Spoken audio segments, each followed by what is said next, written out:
মহাবিশ্বের প্রথম মৃত্যু, প্রথম খুন, প্রথম কোনো প্রাণীর মৃত্যু। চলুন সুখের পথের আজকের এই পর্বে আমরা দেখি যখন মানুষ জানতো না মানুষ কিভাবে মৃত্যুবরণ করে, মারা গেলে কি হয় বা কি করতে হয়। জানতে হলে সম্পূর্ণ ভিডিওটি দেখতে থাকুন। ভিডিওটি ভালো লাগলে লাইক করবেন এবং ভিডিওটি সম্পর্কে আপনার মূল্যবান মতামত কমেন্ট করে জানাবেন। পৃথিবীর বুকে প্রথম মানুষ ছিলেন আদম আলাইহিসসালাম। তিনি ছিলেন আল্লাহর প্রথম সৃষ্টি, প্রথম নবী। আদম আলাইহিসসালামের পরিবার পৃথিবীর প্রথম মানব পরিবার। পৃথিবীতে আগমনের পর হযরত আদম ও বিবি হাওয়া এর সন্তান জন্ম হতে লাগলো। ধীরে ধীরে মানুষ বাড়তে লাগলো পৃথিবীতে। কিন্তু এখানে একটি সীমাবদ্ধতা থেকে গেল। আদম ও হাওয়া যেহেতু পৃথিবীর প্রথম মানবী, তাই তাদের পরের জন্মের যত সন্তানের জন্ম হবে তারা সকলেই হবে ভাই বোন। ইসলামী নিয়ম অনুসারে ভাই বোনের মাঝে কখনো বিয়ে হয় না। সেই হিসেবে এটিই হতো পৃথিবীর শেষ মানব প্রজন্ম। এরপর মানবজাতি বিলুপ্ত হয়ে যেত। কিন্তু এখানে তো পুরো মানবজাতির অস্তিত্বের প্রশ্ন। তাই বিশেষ একটি ব্যবস্থার মাধ্যমে এর সমাধান করা হলো। বিবি হাওয়ার গর্ভে তখন সন্তান জন্ম নিত জোড়ায় জোড়ায়। প্রতি জোড়ার একজন ছেলে আর একজন মেয়ে জন্ম হতো। আদম আলাইহিসসালামের কাছে আল্লাহর দেয়া বার্তা অনুযায়ী এক যমজ ভাইকে অন্য যমজ বোনের সাথে বিয়ে দিতে হবে। একই জোড়ার ছেলে ও মেয়েরা পরস্পর বিয়ে করতে পারবে না। বিয়ে করতে হলে ভিন্ন জোড়ার কাউকে করতে হবে। কাবিল ও হাবিল ছিল ভিন্ন জোড়ার, তাই তাদের ব্যাপারটি স্বাভাবিক নিয়মেই সমাধান হয়ে যায়। একজন আরেকজনের জোড়ার মেয়েকে বিয়ে করবে। কিন্তু এখানে একটি সমস্যা দেখা দেয়। হাবিলের জোড়ার মেয়েটি তেমন সুন্দরী ছিল না। সেই তুলনায় কাবিলের জোড়ার মেয়েটি ছিল অনেক বেশি সুন্দরী। নিয়ম অনুসারে হাবিল অধিক সুন্দরী মেয়েটিকে পায়, আর কাবিল পায় কম সুন্দরী মেয়েটিকে। কিন্তু কাবিল বেঁকে বসে, সে হাবিলের জোড়ার মেয়েটিকে বিয়ে করবে না। যেভাবেই হোক নিজের জোড়ার সুন্দরী মেয়েটিকে বিয়ে করবে। এমতো অবস্থায় পিতা হযরত আদম আলাইহিসসালাম একটি মীমাংসা করলেন। তাদের দুজনকে আল্লাহর নামে কুরবানি দিতে বললেন। যার কুরবানি আল্লাহ গ্রহণ করবে তার ইচ্ছাই জয়ী হবে। কার কুরবানি গৃহীত হলো আর কার কুরবানি গৃহীত হলো না তা কিভাবে বোঝা যায়? তখনকার কুরবানি এখনকার কুরবানির মতো ছিল না। সে সময়ে কোনো জিনিস কুরবানি দিলে আসমান থেকে আগুন এসে ওই জিনিসকে পুড়িয়ে দিত। কুরবানির বস্তুকে ভূমি থেকে উপরে কোনো স্থানে উপস্থাপন করা হতো। আকাশ থেকে আগুন এসে যদি বস্তুকে পুড়িয়ে দিত, তাহলে বোঝা যেত আল্লাহ কর্তৃক কুরবানি গৃহীত হয়েছে। পিতা আদমের দেওয়া মীমাংসা অনুসারে তারা উভয়েই কুরবানির বস্তু উপস্থাপন করল আল্লাহর কাছে। হাবিল একটি সুস্থ ও মোটাতাজা দুম্বা উৎসর্গ করল, আর কাবিল তার কিছু সবজি ও শস্য উৎসর্গ করল। তখন সবজি ও শস্য কুরবানির জন্য উৎসর্গ করা যেত।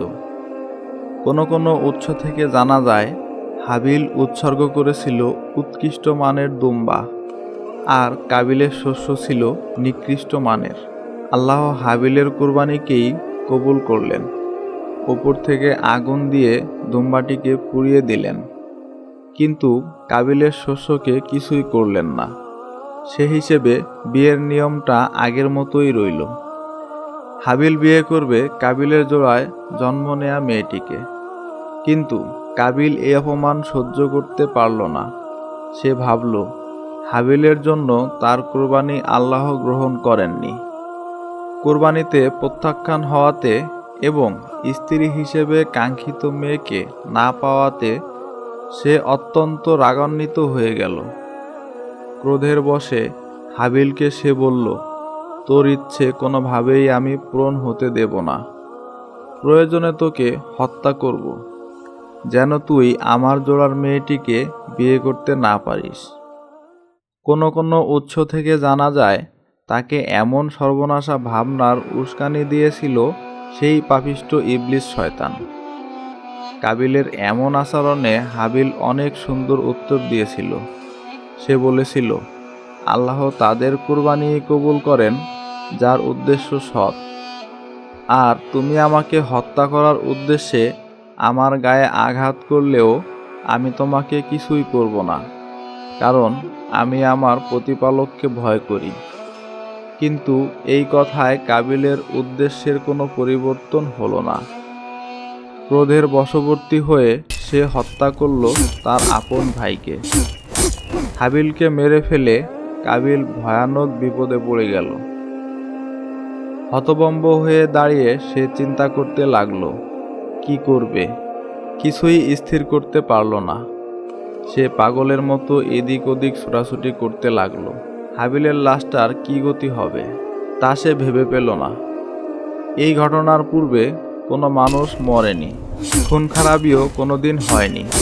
কাজেই মৃতদেহ কিরূপে দাফন কাফন করতে হয় তা কারোরই জানা ছিল না। হাবিলকে খুন করে মাথায় হাত দিয়ে কাবিল আকাশ পাতাল চিন্তা করতে লাগলো। এখন সে কি করে, কোথায় যায়, কার পরামর্শ লয়?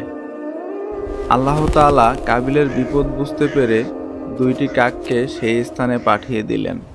তখন একটি কাক আরেকটি কাককে মেরে ফেলল এবং কাকটি ঠোঁট দিয়ে ঠুকরে ঠুকরে মাটি খুঁড়তে লাগলো। এরপর মৃত কাকটিকে মাটির নিচে পুঁতে ফেলল। কাকের এই ব্যাপার দেখে কাবিল যেন অকুলে কুল পেল। এরূপভাবে মাটি খুঁড়ে হাবিলকে তো অনায়াসে মাটিতে পুঁতে রাখা যায়।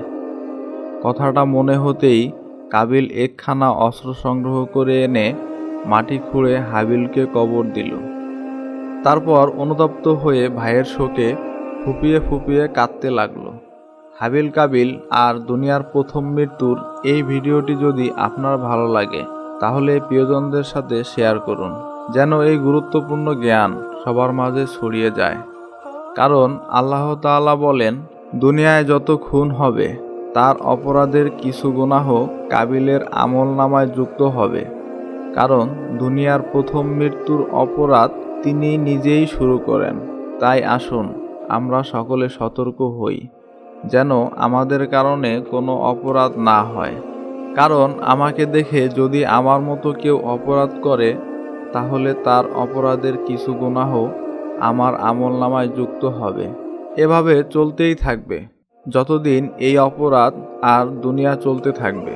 তাই আসুন আমরা নিজেরা খারাপ কাজ থেকে বিরত থাকি এবং অন্যকে খারাপ কাজ থেকে বিরত রাখি।